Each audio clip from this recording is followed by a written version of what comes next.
We are on the campus of UW Sheboygan. We are in the Fine Arts Theater on that campus in the Fine Arts building. The theater is where we produce our shows. I'm the director of University Theater here on campus, so this is sort of my home away from home. The vast majority of my background is actually in playwriting, not in performance. I would actually put acting a couple rungs down, but initially it was acting that got me into the business.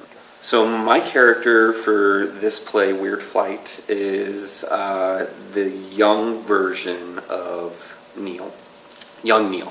And he is an Air America pilot flying in Laos during the Vietnam War. And so we get sort of a snapshot of a very extraordinary life that he leads. I think when I first read this and saw all the things that this character, this person, this real life person that the character is based on, what he has gone through, I kind of had that moment of like, this can't be real. Yeah. It's too extraordinary. The things that he's done, it's just too big, too epic. You won't believe this, trust me, Joe.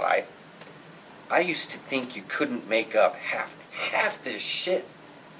Oh, guess what? Guess what, Joe? You don't have to, because shit like this is going to happen whether you want to or not. God's just going to look down and say, look at that asshole. I'm just going to see what other shit he can put up with. He's a person who struggles with loss. He deals with pressure, a lot of self-pressure, maybe a little bit of ego, which we're all victims of. But I find him to be a remarkably complex individual that is supposed to have a lot of answers when he doesn't have the answers. But he moves forward anyway, and I think that speaks to his character. He's a leader. So, living in Sheboygan, I've had a lot of interactions with the Hmong community, and every interaction I have with the Hmong community, I learned something new. I did not have virtually any understanding or knowledge of the Hmong people before I moved to Sheboygan, and so I'm glad that I'm able to be a part of this play that focuses on the Hmong people and tells a different aspect of their story and their involvement with the Secret War. I've had students give presentations about their families' journey from Southeast Asia to the United States. Some of them have talked about family members who were involved in the Secret War, some directly, some indirectly.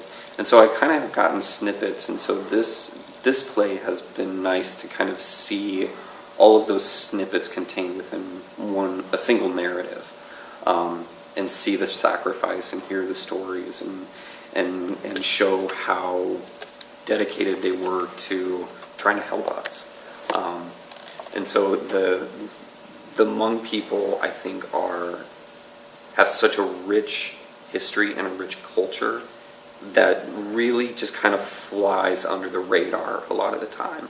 They're not grandiose. They don't. I don't see them inserting themselves or their culture the way you do with Western cultures who have their Irish pride parades and German Fest and Greek Fest, all of those ideas. The Hmong people are much more humble about their upbringing or their past, but at the same time very proud of it. And I think that's something that we as a Western society don't notice because they are so I think quiet and reserved with who they are.